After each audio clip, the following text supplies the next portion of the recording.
Hey, kia ora, Helen Brown, Secondary Live from Sun City in Arizona. I hope you're all having a super fantastic, sparkling day. Hang on, am I going to sneeze or not?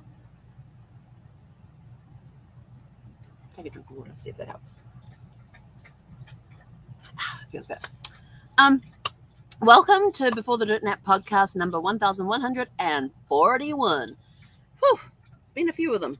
But so today's one is all about my mind is gone. I have no idea where it is. It is a mind-blowing day. The cool thing that I really loved about the mind-blowing day today was that I started the Utah Genealogical Society had day one of the Summit of Excellence. And this is a 4-day event that started today. And then we've got different training tracks tomorrow, Friday, and Saturday. And the thing I liked about it is that Saturday, we were talking about,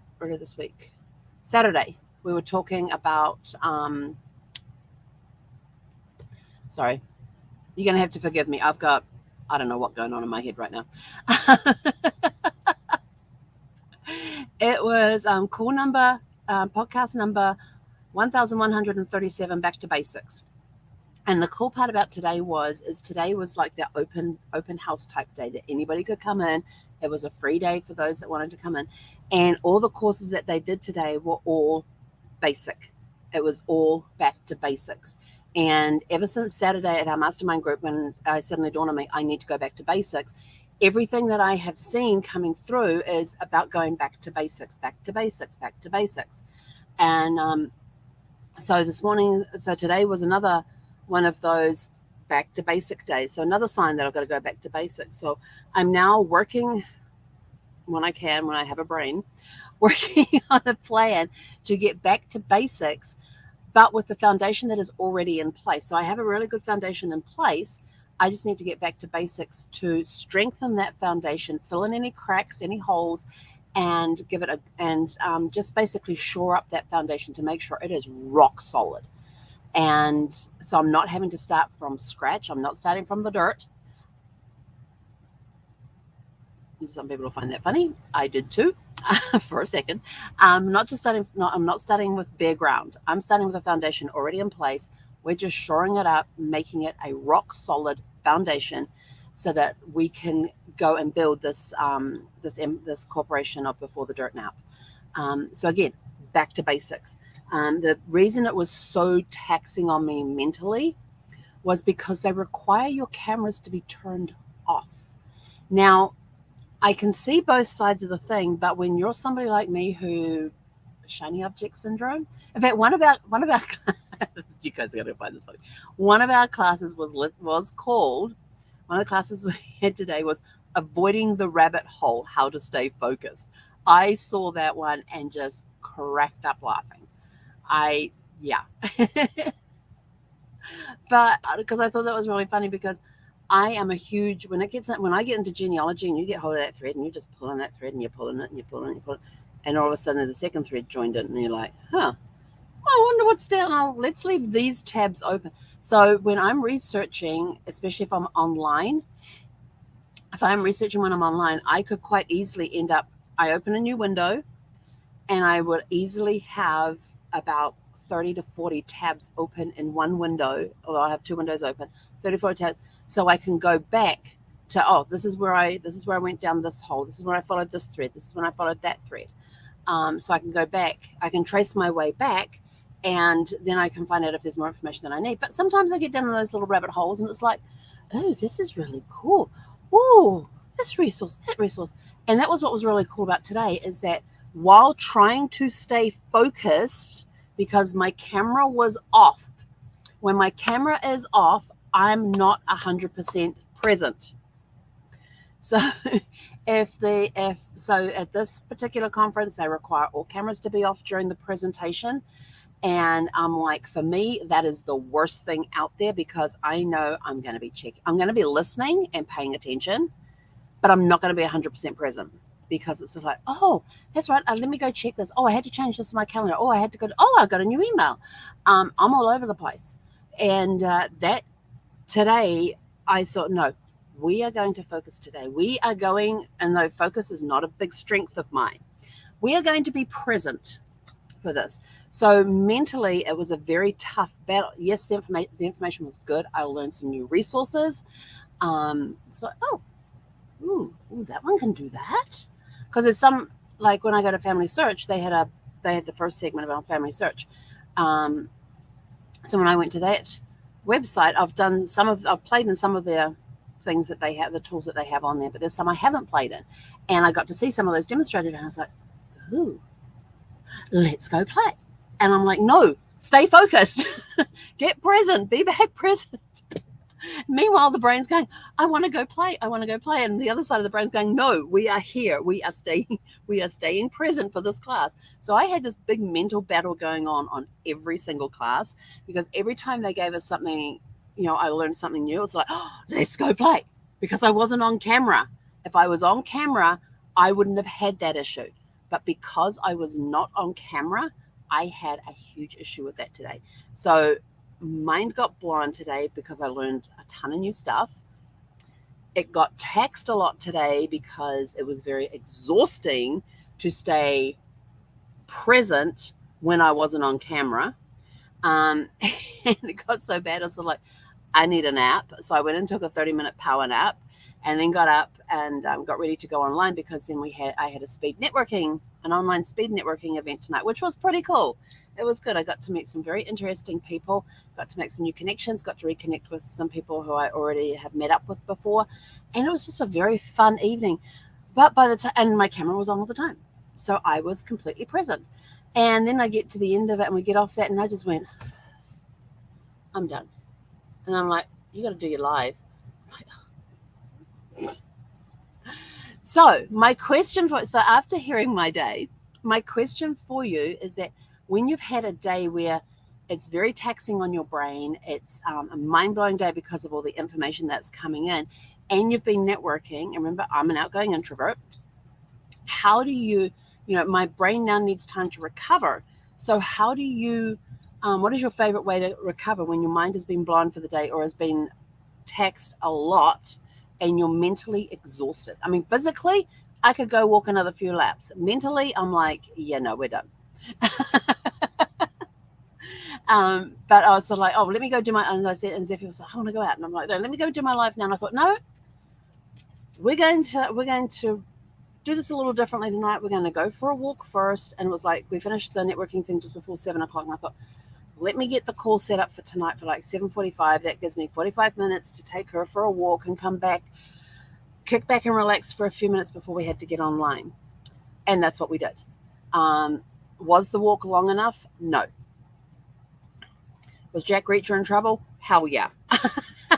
So I'm listening to Jack. I'm working my way through the Jack Reacher books, and I'm up to like book 14 or 15, somewhere around there. And which is the one? What one am I reading right now?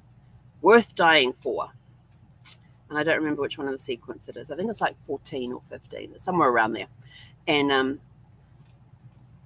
so it was sort of like, I want to walk more. And then I'm like, no, I've got to get back so I can relax for a few minutes before I get on the live.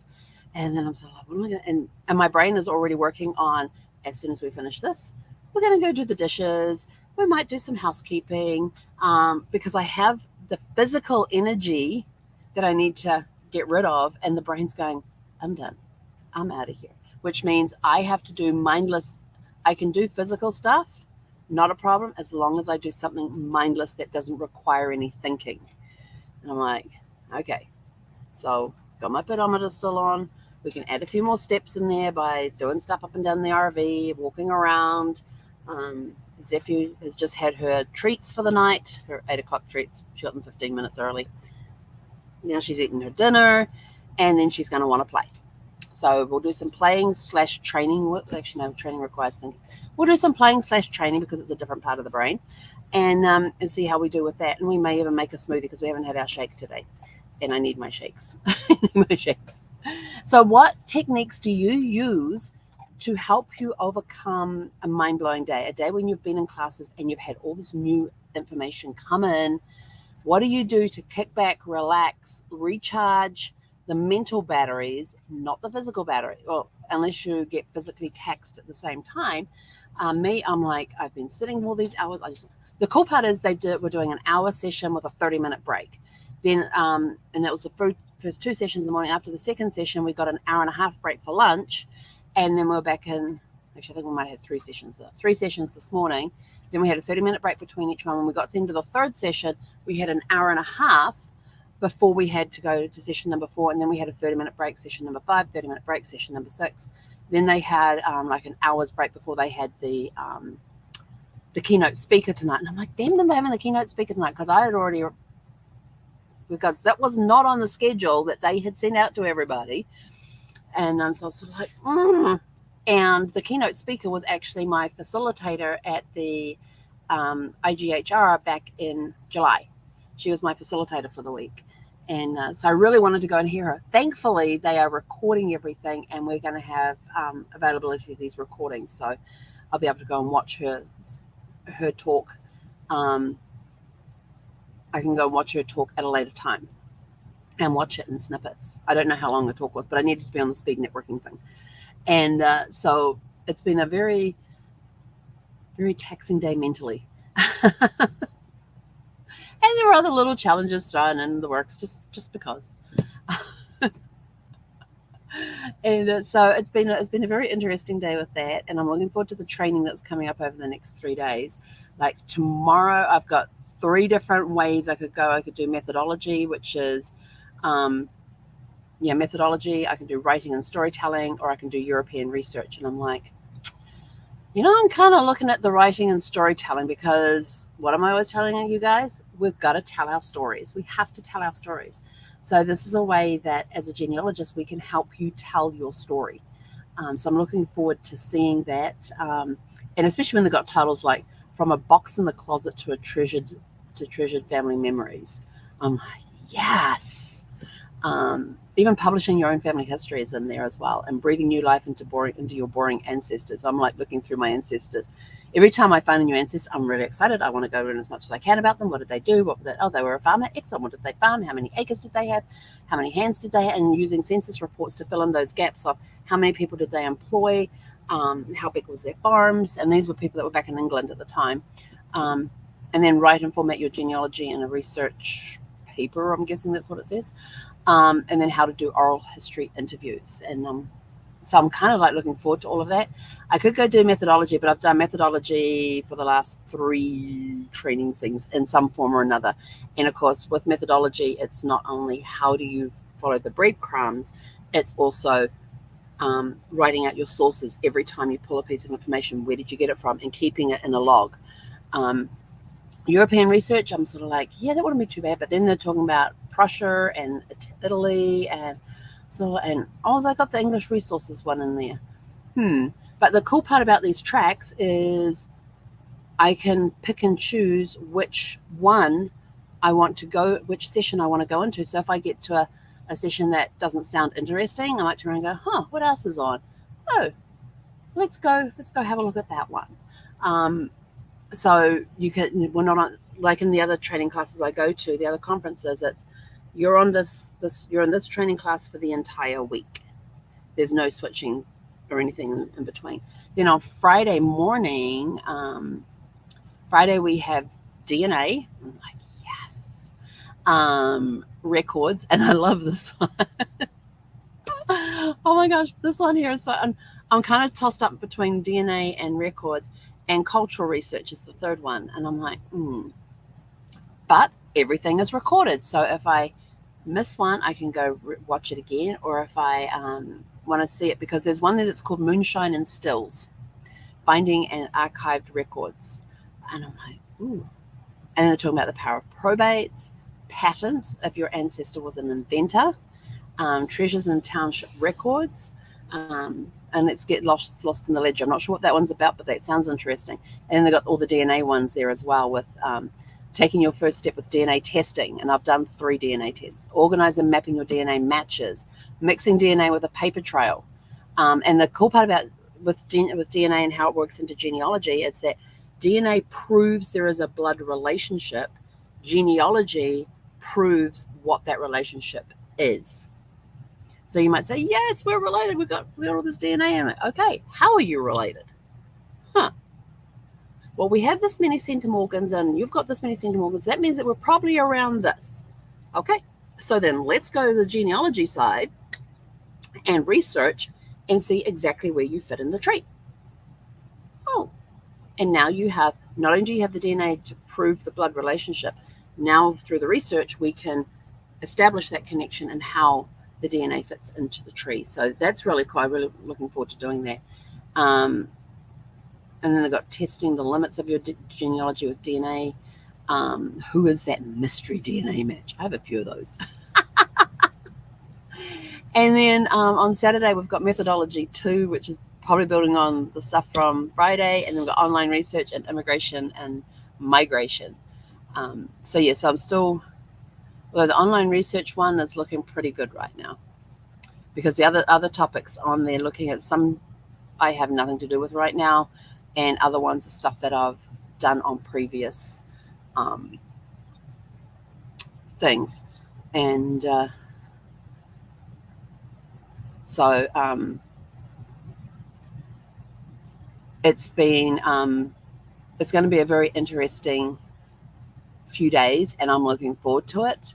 But to recharge my batteries, it's basically doing stuff that does nothing with learning.